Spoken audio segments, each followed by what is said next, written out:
del Tirignola, e questo è John Sorensen, danese, da anni, adesso è in pensione, guida turistica nell'Alto Garda.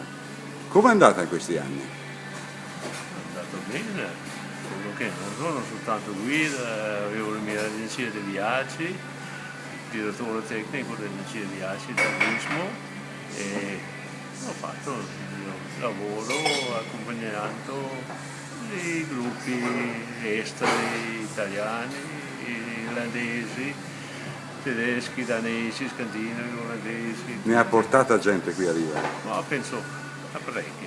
Tanti, Grosso tanti. modo quanta? Non lo so. Milioni? Milioni forse troppo, però.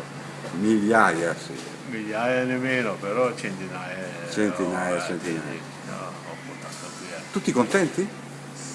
Ma in genere sì. I turisti amano questo posto e per quello che sono finito qui, perché Riva del Garda è un bel posto, offre abbastanza allegria per la meta che preferiscono la maggior parte, gli anziani, invece i giovani potrebbero meritare un pochettino di più. Dove li portava qui? Sì, da qui vanno a Verona, Venezia, i Dolomiti, fanno il giro del lago. Cascata del Varone. Cascata del Varone, ogni tanto una fermata. Le bellezze qui intorno, le città classiche. Tanta gente comunque. Tanta gente, sì. E qualche protesta per cosa?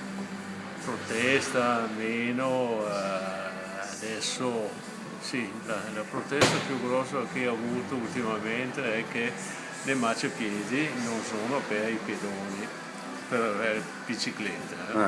Mi dispiace perché Riva investe tanto nel mercato delle biciclette. Però, la Danimarca è nota per i ciclisti, no?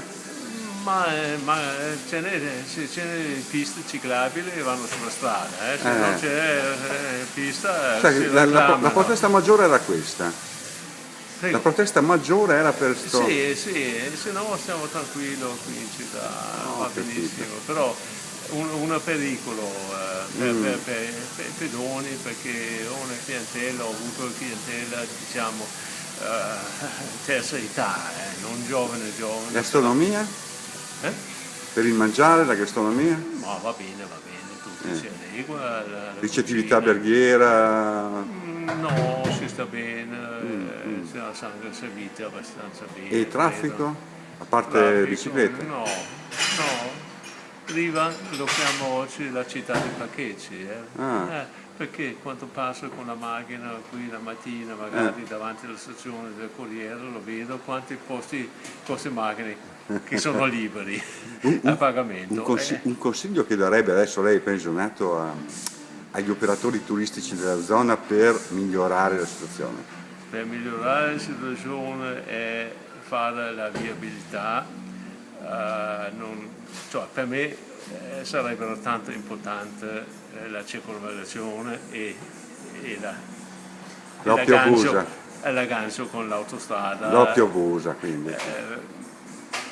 Questo non mi sembra giusto che mi dispiace dire Val di Fassa, Val di Non, Val di Sole hanno le autostrade quasi, e qui da quanto sono arrivato abbiamo sempre questa strada unica, e la provincia autonoma di Trento promette, dica e facciamo, e purtroppo i nostri politici non stanno tanto indietro. Lei adesso vive a Riva del Garda? Io vivo a Riva del Garda, sì. Ed è originario della Danimarca di dove? Da Jutland, una città si chiama Randers.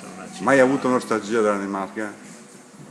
Sono andato via da tanti anni, ho lavorato prima in Spagna, poi in Portogallo, poi sono venuto Però sta meglio qui? Mi piace qui, mi piace qui. Tante grazie. Prego. E buona pensione. Altrettanto quando arriva il suo tempo.